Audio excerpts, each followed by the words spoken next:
All right, let's dive in. We're going deep into Cher's memoir today. Cher, the Memoir, Part 1. Oh, fantastic choice. It's really something, and we're focusing on, those early years, those really formative years, childhood, teenage years, all the way up to, the birth of her son, Elijah Blue Allman. Yeah, it really sets the stage for, everything that comes later, doesn't it? Like you can't understand the icon without knowing the origin story. Exactly, and let me tell you, her origin story is, Mhm. well, let's just say it wasn't exactly a fairy tale beginning. Think single mom, constantly on the move, new schools all the time, never really settling in one place. Cher even talks about having imaginary lumberjack friends for company. Wow, yeah, I remember that part. It really gives you a sense of that instability, that feeling of never quite belonging, and it definitely had a lasting impact. She talks about her fear of abandonment quite openly in the memoir. Right, and you can see how that might shape her later relationships, her drive to be independent, to really rely on herself. Absolutely. Yeah. But even amidst all that chaos, there was always music. Remember that passage where she talks about Ray Charles? Oh yeah, the one where he sings a song about her mother's name, Georgia. That's the one. And she's just completely captivated and moved to tears by his voice. It shows this early sensitivity. It's the emotional power of music. It's like she understood even then that music could express things that words couldn't quite capture. Exactly. And this is way before she's even thinking about singing herself. Yeah. Then there's, of course, Elvis. Oh yeah, Elvis. Singing on the Ed Sullivan Show. That was a game changer, right? Huge turning point. But she also talks about going to an actual Elvis concert with her mom. They dressed up, braved the crowds, the whole 9 yards. Wow, so it wasn't just about seeing him on TV. Her mom, Georgia, really made an effort to expose her to actually experience these things firsthand. Exactly. It shows that despite her own struggles, Georgia was really supportive of Cher's artistic leanings, even encouraging them. Yeah, that's a good point. It wasn't just passive watching. Georgia actively nurtured that spark. Absolutely. And Georgia herself, she's quite a character. Aspiring actress, always chasing the glamour, but also dealing with the realities of being a single mom, trying to make ends meet. A real mix of Hollywood dreams and the hard knock life. Exactly. There's a great anecdote about them going to see Gypsy on stage. Cher was just mesmerized, especially by the actress playing Mama Rose. Wow, so that theatrical influence was there from early on, too. It definitely seems that way. And then there's Cher's rebellious streak. I mean, running away to a horse farm, hopping a train. It's like something out of a movie. Right. And it wasn't just the big stuff. There's this hilarious story about her putting a potato bug in an envelope to prank her uncle. Oh, no, what happened? Well, it backfired, of course. But it really captures that mischievous energy, that refusal to be contained. You can see that independent spirit in her early romances, too. Remember the story about her first date with a popular jock? Oh, the one where he throws up on her lawn. Yeah, not exactly a fairy tale ending. Definitely not. It makes you wonder if, those early experiences, the instability, the constant upheaval, if maybe that made her wary of conventional relationships. That's an interesting thought. But it's worth noting that amidst all the chaos, there was a source of stability in her life. Her maternal grandparents, Mama and Pa. Yeah, they seem to provide a real sense of belonging, a constant in her otherwise turbulent world. Exactly. And Mama especially, she really seems to shape Cher's personality. That strong will, the sharp wit, it's like a direct inheritance. A powerful legacy, for sure. But family dynamics weren't always easy. Her father, John Southall, while loving, had his struggles with alcohol. Right. And there were some pretty intense arguments between him and Georgia. It probably shaped Cher's own views on love and commitment. And then there's the whole Liza Minnelli story. Imagine mistaking a Hollywood legend for just a regular kid who likes to burst into song. It really gives you a glimpse into the world she was exposed to, a world where talent and creativity were valued even amidst the struggle. But there were shadows in that world, too. Her biological father, Johnny Sarkeesian, was in and out of her life, battling addiction, in and out of prison. Yeah, it's clear that those experiences left a mark on her. It underscores the devastating impact of addiction, not just on the individual, but on the entire family. And then there's school. The memoir reveals she struggled with, undiagnosed learning disabilities, just a general frustration with traditional education. It's a reminder that brilliance doesn't always fit neatly into the conventional mold, Absolutely. And maybe those struggles in school actually fueled her determination to succeed in other areas. That's a great point. It's almost like she was destined to forge her own path, one that didn't rely on traditional markers of success. And even without those traditional markers, her creativity was always there. She put on her own renditions of Broadway shows, playing multiple roles when necessary. That's classic Cher, adapting, creating, finding a way to express herself no matter what. And then comes that pivotal moment. The move to New York City at just 14 years old. A whole new chapter opens up. Right. Suddenly she's immersed in this completely different world, a world of bohemian lifestyles, avant-garde fashion, a sense of freedom and experimentation. It's like a crash course in self-discovery all before she even finishes high school. And you can see how that experience would resonate with her independent spirit.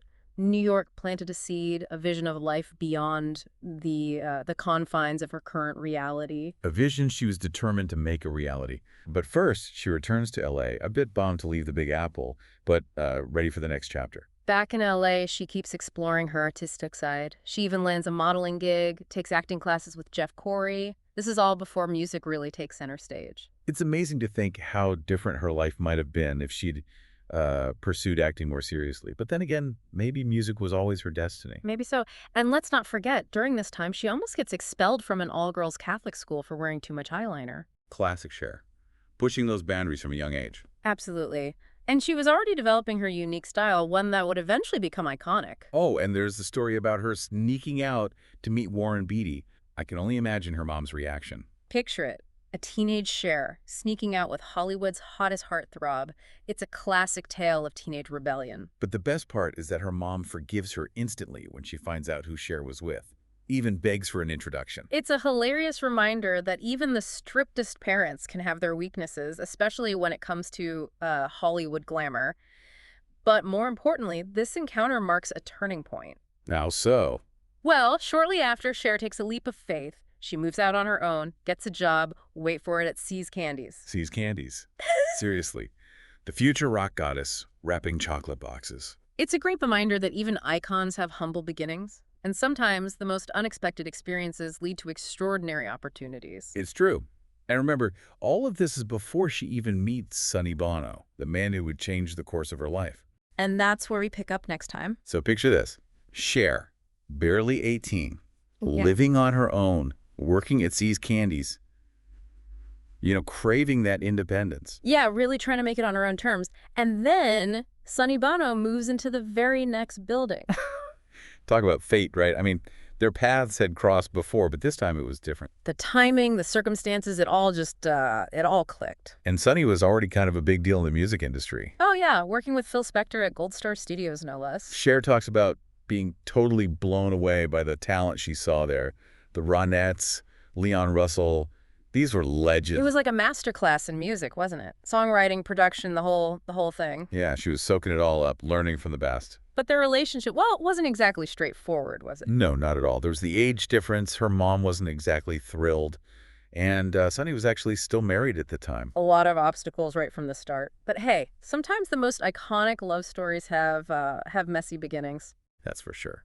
And Sonny, he really seemed to see Cher's potential early on, didn't he? Oh yeah, he started shaping her image, choosing her clothes, even steering her away from acting. Some might say he was a bit controlling. Well, it's a fine line in any creative partnership, isn't it? Who takes the lead, who influences who? And there's no doubt that Sonny's guidance contributed to Cher's success, but it's also clear that she had to sacrifice some of her own aspirations along the way. And in the book, she even admits that she didn't really notice those changes at first. It was gradual, almost insidious. Yeah, it's like, you give up little pieces of yourself to fit someone else's mold, and then one day you wake up and wonder who you are. And this was the 60s, right? Societal expectations for women were very different. Oh, absolutely. That context is so important. But in the midst of all that, they were making music. Those early days were a whirlwind, Late night recording sessions, struggling to get noticed, and then, bam, I Got You, Babe, hits the airwaves, and everything changes. One song changing everything. And the story behind it is so interesting. Sonny writing it in the middle of the night, and Cher initially thinking it wasn't that great. Who knew it would become such a massive hit? It's amazing how those things happen. Mm. And their rise to fame, it was meteoric.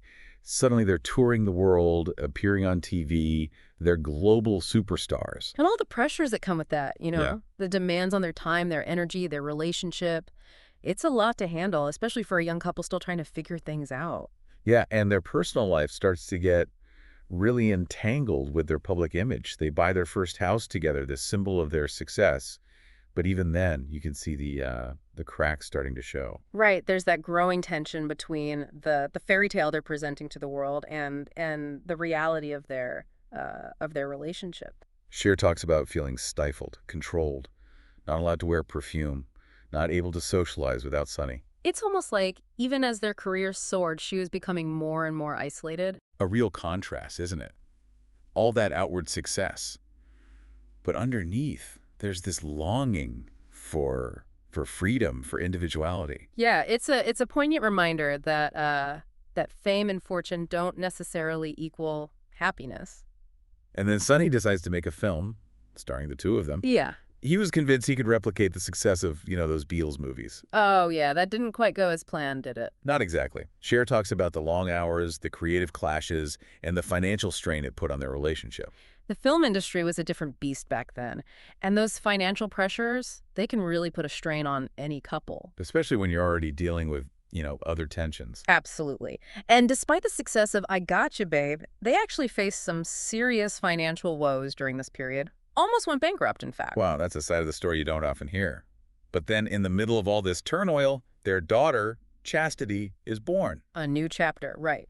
But it also adds another layer of complexity to their already strained relationship. Cher is incredibly candid about the anxieties of new motherhood, the pressure to maintain that perfect public image, and then, Sonny's behavior was becoming increasingly erratic. It's a lot to handle for anyone, let alone someone in the public eye. And as Chastity grows, the tension between Sonny and Cher just keeps building. She talks about feeling trapped, her voice stifled, like her individuality was being slowly eroded. And eventually, it reaches a breaking point. They separate in 1972. A huge turning point, not just for Cher personally, but for her career, too. It sent shockwaves through the industry. And it really marks the beginning of her transformation into the independent, powerful woman we know today. It's like she finally steps into her own power, ready to forge her own path. And that's where we pick up next time, as we delve into the aftermath of the separation, her solo career, and the evolution of Cher into the icon she is today. Walking away from a marriage like that, one so tied to career and image, it's got to take some serious guts. Oh, for sure. And the way she handles it, it's just remarkable. I mean, she's dealing with heartbreak, raising a child alone, and on top of it all, trying to rebuild a career in a time when, women in the industry were often defined by the men they were with. It's almost hard to fathom, right? But she didn't just bounce back, she soared. Makes you wonder, right? Maybe that deep-seated fear of abandonment we talked about, maybe that actually pushed her to succeed on her own. Yeah, maybe it fueled that fire in her.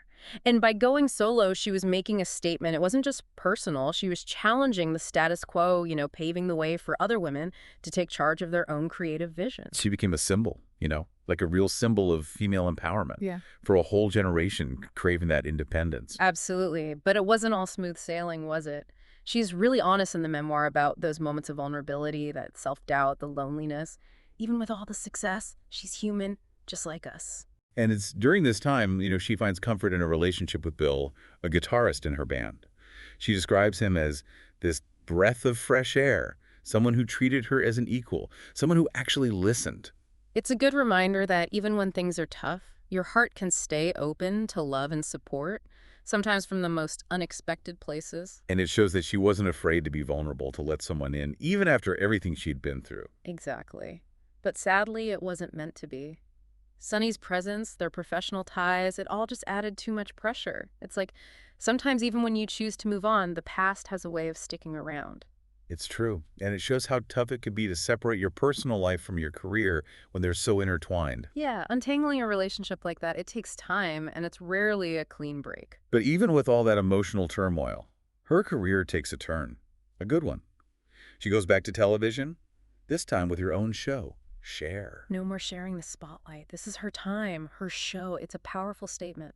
And this is when that iconic collaboration with Bob Mackie really blossoms. Those incredible outfits, pushing boundaries, defying expectations.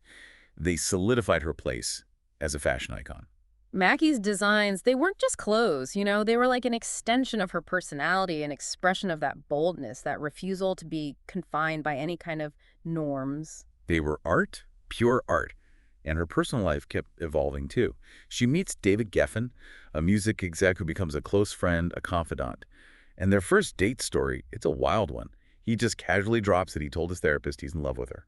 I can only imagine her reaction. She says in the book she completely panicked. It's funny, right? Even someone as confident and successful as Cher, they can still get flustered when it comes to matters of the heart. It's kind of comforting, actually. But what's really interesting is that their romance actually blossomed into a strong friendship. Spending time at Geffen's place, hanging out with Joni Mitchell, just soaking up all that creative energy. It says a lot about the importance of those platonic connections, especially in a world that can feel superficial. They clearly pushed each other to grow, both personally and artistically. But let's not forget, the divorce from Sonny was still dragging on. Legal battles, finances, emotions. It couldn't have been easy. Especially with a child in the mix. It reminds us that even when a relationship ends, the process of separating, well, it can be messy, painful, and it can linger for years. And in the middle of it all, Cher decides to have another child. Elijah Blue Allman is born in '76, fathered by Greg Allman. Another bold choice, another testament to her strength and her dedication to family. To have another child while dealing with a divorce, a career, and everything else going on, it takes an incredible amount of strength. For sure. But her relationship with Allman, it was rocky, to say the least. Yeah, addiction, infidelity, it was a lot. She tried to support him, but ultimately she realized she couldn't save him from himself. It's a hard lesson, but a valuable one. Sometimes walking away is the best thing you can do, for yourself and for the other person. And then, get this, she ends up back on stage with Sonny for a revival of their comedy show. Talk about a full circle moment. Their chemistry was undeniable. The show was a hit, proving that their professional bond could survive anything. But it wasn't a romantic reconciliation, and their personal lives continued on separate paths. Cher kept exploring, reinventing herself. More music, more style evolution, all while navigating single motherhood. This period was all about defining herself on her own terms. It's really inspiring to see her constantly evolving, breaking expectations. She embraced change, took risks, and ultimately found her own path to success and happiness. So after this deep dive into Cher's early life, what stands out to you the most? Honestly, it's her honesty, her willingness to share it all. The triumphs, the struggles, the messy reality behind the icon. It makes her story all the more powerful, more human. I completely agree. And for me, what resonates most is her resilience, that unwavering belief in herself. It's a powerful reminder that we all have that strength within us, the ability to overcome any obstacle and find our own way. It really makes you think, doesn't it? How much do we have to sacrifice to chase our dreams? Can we stay true to ourselves while navigating the complexities of fame and fortune? Cher's story definitely gives us a lot to ponder. It certainly does. And for anyone who's interested in learning more, I highly recommend checking out Cher the Memoir Part 1. It's a fantastic read, full of those raw, honest insights into the making of a true legend. Thanks for joining me on this deep dive. Until next time.